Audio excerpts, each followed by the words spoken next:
You can realise that you don't want stuff going to landfill, and at the same time you can realise that there are people who need it, and distributing it makes a lot more sense. So often you say to people what you do at FareShare, and they say, oh, you're getting food out of bins, or we don't want anything that's out of date. And you're like, no, it's, you know, it's never reached a shop, and it's really good quality stuff.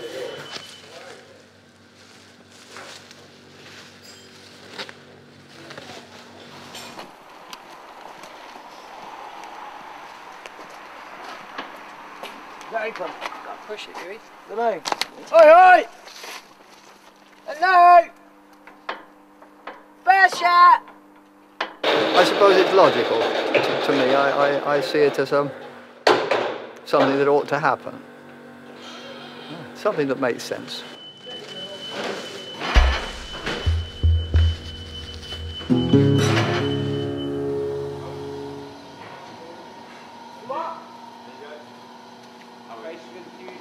Come on, Howard.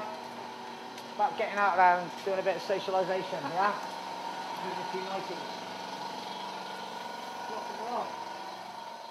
The industry food waste is, yeah, it's a very, very big secret.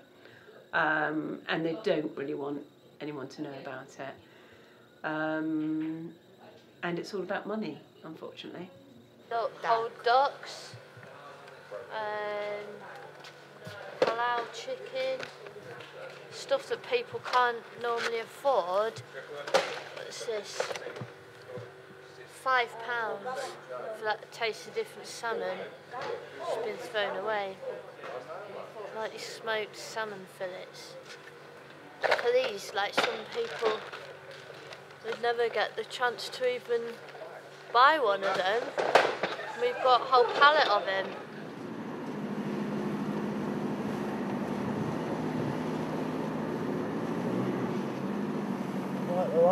I wasn't aware of the bigger picture of food waste and how corporations will scale down profits with, you know, decimal points in terms of, like, let's get rid of something because something else isn't selling very well, that kind of thing.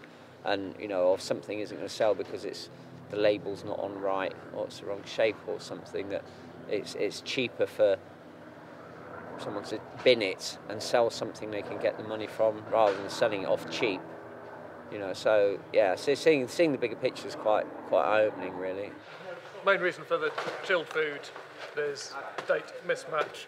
That isn't the date that they were expecting to see.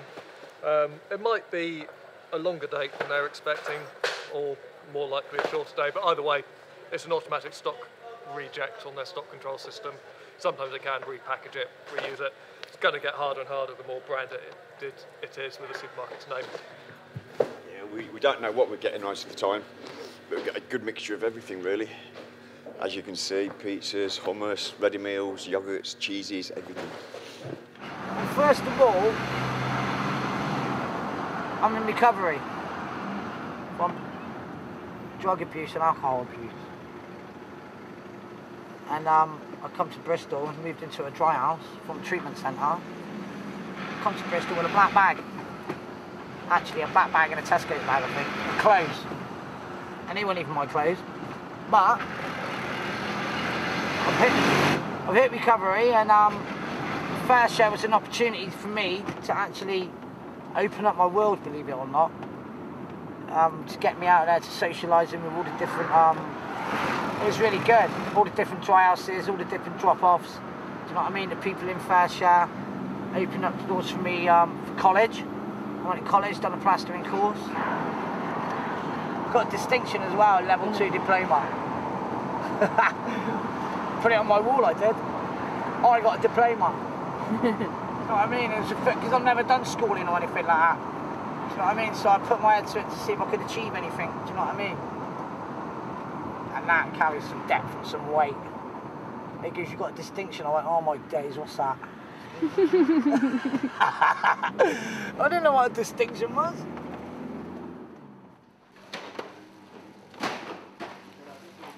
Quite often you can see down at the bottom, the forklift truck has just hit the bottom boxes, so just human error, broken a few of the boxes.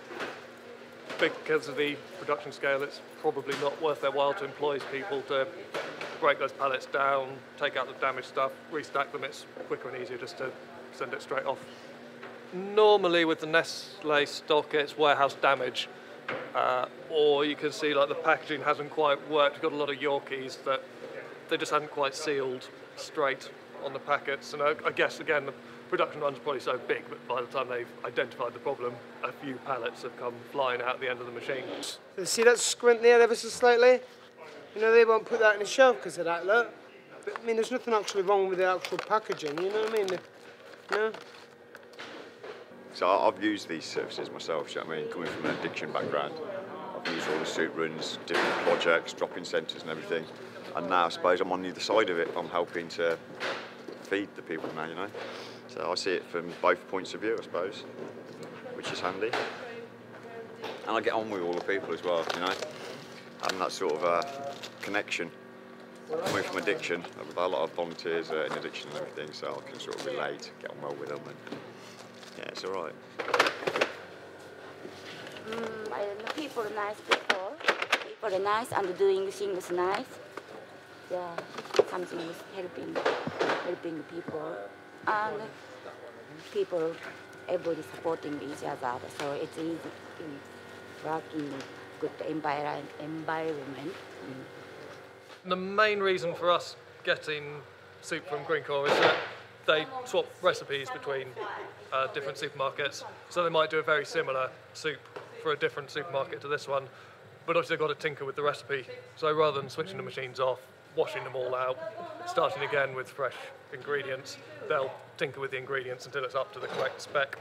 So it could be that the ingredients on here are all correct, but the percentages might vary slightly different. It's not quite at the right specification for the supermarket. So it's just sort of endemic overproduction, really, but it is presumably the cheapest, most efficient, cost-effective way of doing it.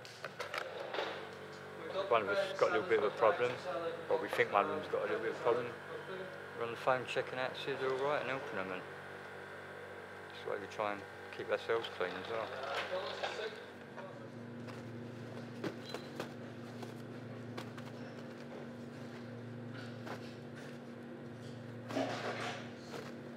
Sometimes it's the barcodes don't scan, so it'll be a technical reject like that. Outer packaging is damaged, makes it a lot harder for them to handle. There's a lot of people who maybe wouldn't be wanted for some reason or another, in like, if you put on their application form what they've been through. I think some businesses would say, well, you know, we'll dismiss that application and we'll give the job to someone who doesn't look like they've had any problems in the past. I mean, you know, Jamie was on about alcohol and drugs, but I had a breakdown. We all got our issues one way or another, and I think we're just trying to put back something and try and say, well, you know, we're all right, we're trying, we're doing what we can. We're not sitting on a dole taking our benefits without kind of feeling like we need to put something back. I think, you know, we're all volunteers at the end of the day. We're all volunteers, and, you know, it's just a good thing to do, isn't it? It's just a good thing to do. Got here, roast turkey. More meals there as well, ready meals. Butter, yogurt. Wow. That's a big bit of pig. Fantastic. Look at that bit, it's bigger as well, look. But I've got a few people with jobs here, lot, because like obviously being in the dry house and being in the meetings around the rooms, I've got them onto this place. Because they're just sitting in the dry house doing nothing. Do you know what I mean? A friend who works here already, guy that was on the van. It's a good idea to keep busy early in.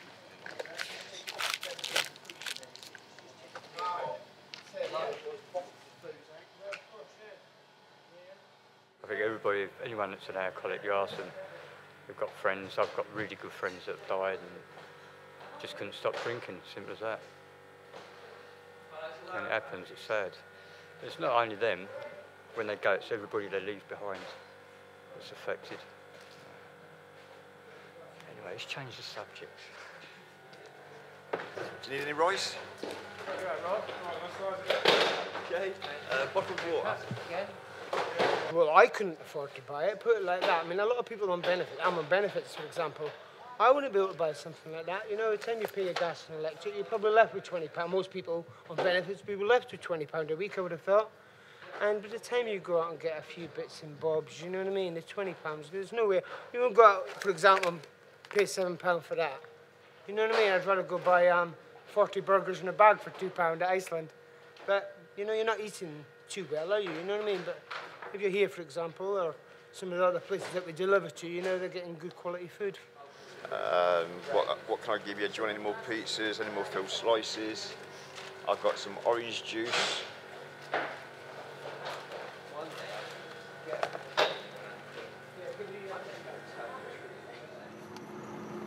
I'd rather be occupied than unoccupied. Well, that's it. I mean, you can sit at home and you know, people draw conclusions about other people. And they kind of think, well, you know, you're a waste of space, or you're just taking and you're not giving. And some people are like that, but not all of us.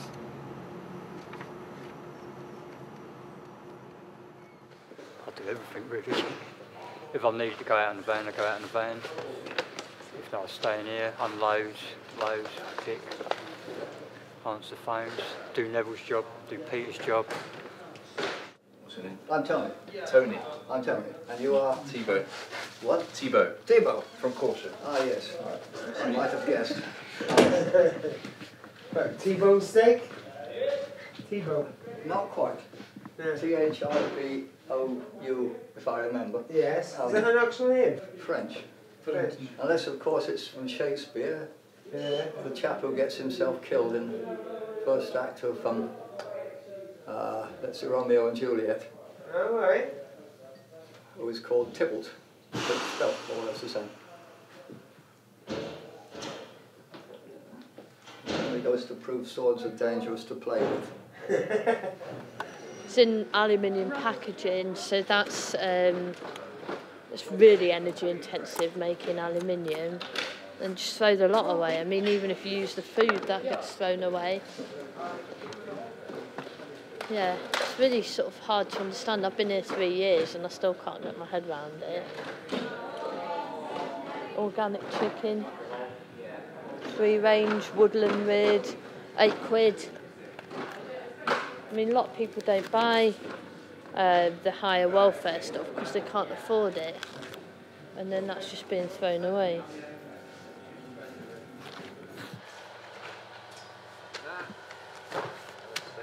Yeah, put that on last year.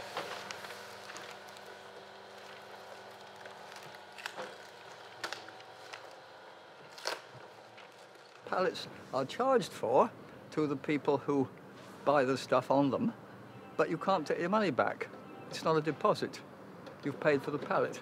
So for most people, that means saving them up until you can get a pallet collecting firm to buy them off you, and it's not worth it. And so these get thrown away. And they're my firewood. Brilliant. Yes, well, of course, I'm pleased to have them, but I still think it's a dreadful waste. Many of these are perfectly good and could be used again. But when you see pallets and pallets of meat that would just be thrown away, and you know it's a fraction of what's being produced of, you know, one of the warehouses, it's from one of the warehouses of one of the supermarkets of one corner of the country, and it just makes me think of the whole scale of destruction and waste. The food industry wastes around 4 million tonnes of food per annum. We don't even get 1% of the food waste of that 4 million. Yeah, I know a lot of people that have come through FareShare, and and benefited off of it. Do you know what I mean? Whether it's by getting off their ass and sort of get some self-worth. Do you know what I mean? Just having a commitment and being somewhere, being needed and wanted from a world of drugs and nothing. Do you know what I mean? You're just bumming around trying to get a drink, some drugs, do you know what I mean? And then to have a responsibility and that commitment, do you know what I mean, really made me feel important. Because I was going through a period of 2 years of kind of depression, it was like, I'm not ready to work, but I don't want to be sat on my arse either. So I've thrown myself into FareShare, a different organisation, and at least I'll be able to eat, put on a better weight again, get more healthy, and then get back into more full-time employment. That was my thinking.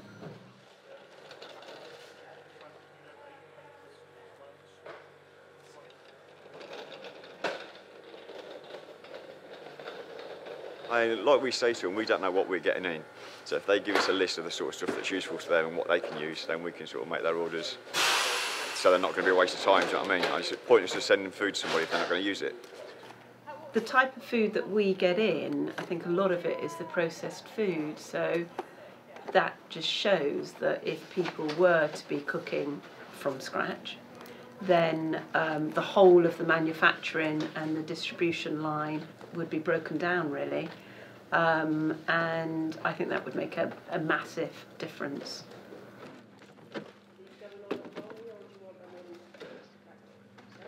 I would say 99.9% of my friends are here at FareShare at the minute. Yeah, all my friends are through addiction, so I sort of let touch of everybody else.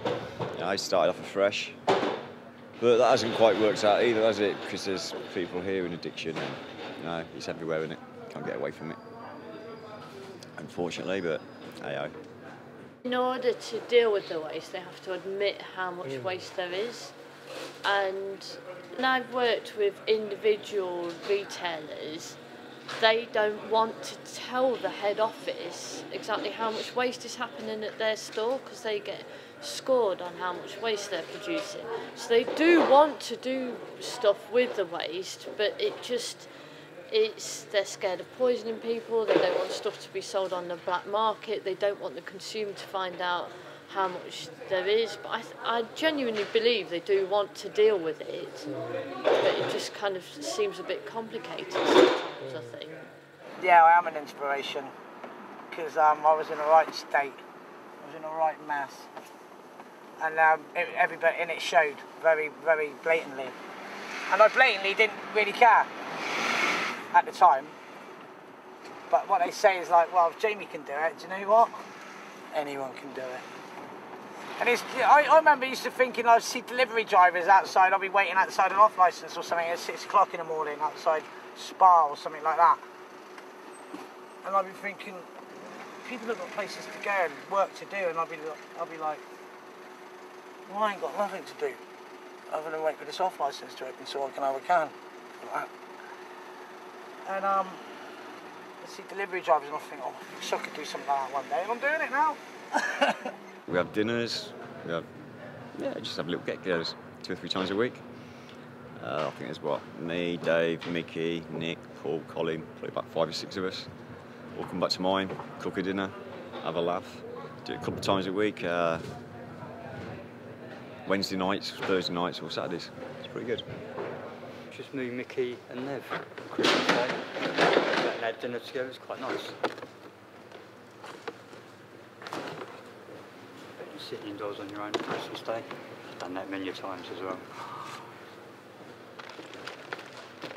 Charities have been really struggling over the last 2-3 years, I would say. A lot of the places that we were delivering to closed down, and food poverty is rising. It's all in days, it's got about a week, 4 days, some of it, 5 days. If you get it out into the places that need it, they'll use it straight away, I've actually seen them waiting for the order to come, you know what I mean? With their pinny on and everything by the cooker, waiting. Oh, here they are. Right, get this chicken open, straight away. In it goes. It's cracking. Time, date, delivery. Yeah, temperature. Got it. All done. Great. Ring the bell. If that's possible. I just see what's there and I can get first pick. Get first choice of what's happening. You know that, don't you? Yeah. Best day when it comes, you come in first. And then you get all the goodies. It's like Christmas. Or waiting for a present. You say that every time. I know, you're waiting for a present to come because you just think, oh, what are we having today? No chocolate, right? So when we get all these, we just make up, you know, like do a lot of soup, steamed vegetables. So we just basically make use of all the stuff that we've got because that's like a day's dinner. Because they come for the day, so they have their meal here, and some of them don't even have a meal again.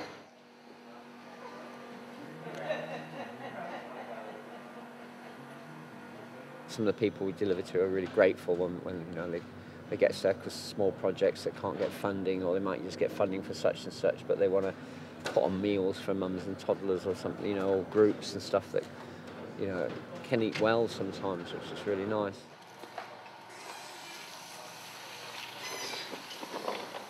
Having FareShare is a good deal for us. I mean, we still have to spend, but at least, you know, we haven't got to spend as much as we would have spent if we didn't have FareShare anyway. You know. Is there any notes that you'd like to give it a little box? For next week. This is new what we got to do. What if we need anything? Yeah, only like mostly we're just for the chicken, the meat wise, that's a lot. We're just meat eaters here. You know what we're like. And like maybe because we're going to break up soon, so we're going to have a little party. Yeah. So any little party food, you know, yogurt, because they like, just party food. Email as well. Alright, then we'll email you. Alright? Alright. £1 a tray, do you know what I mean? Sometimes you can have like this, like, you have 20, 30, £25 worth of food in one tray. Yeah. Do you know what I mean? With chicken, lamb. Do you know what I mean? I've seen couscous and I've seen some mad stuff go through there, man, and I don't really eat some of most of the food there, but they have some really good stuff in there. Do you know what I mean? Gammon, deer. I think they had deer in there one time. Growing your own food and shopping locally and supporting local farmers means you're not supporting a system that's creating so much waste. Jars of pasta sauce and that kind of things, those are the fastest growing item, and lots of people think that they're cooking from scratch if they boil pasta and pour sauce on it. It's just, you know, education on how to cook, really.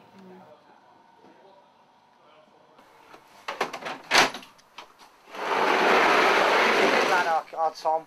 That's Pat. There's Tom in it. It's Howard. Right. Oh, Howard. He's a good old kid, our kid.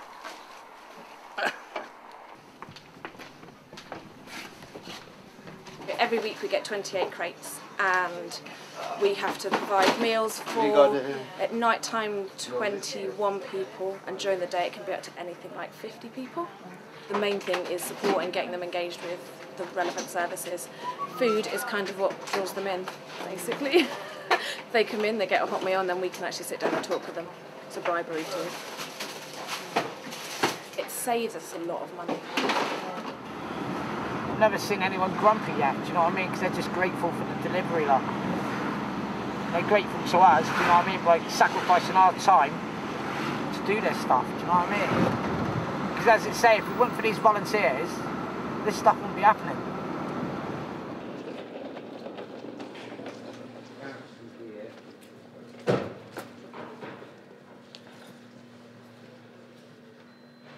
It's not just about, oh, well, which supermarket shall I go to? It's, you know, how can I just simplify my whole life?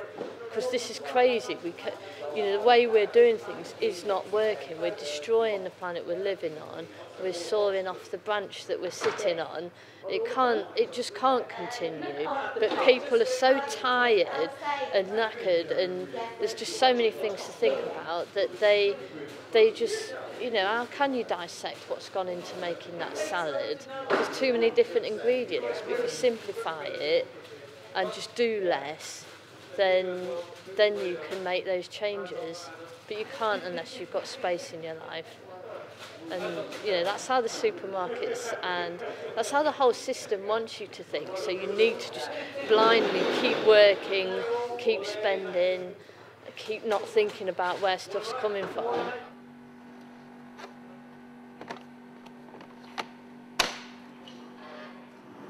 Yeah. I get home, put my feet up, and I feel productive. Yeah. I feel like I've done something right. There's something on my ass doing about this and that, and the world owes me this and the world owes me that. Do you know what? Get off your ass and put some action into it.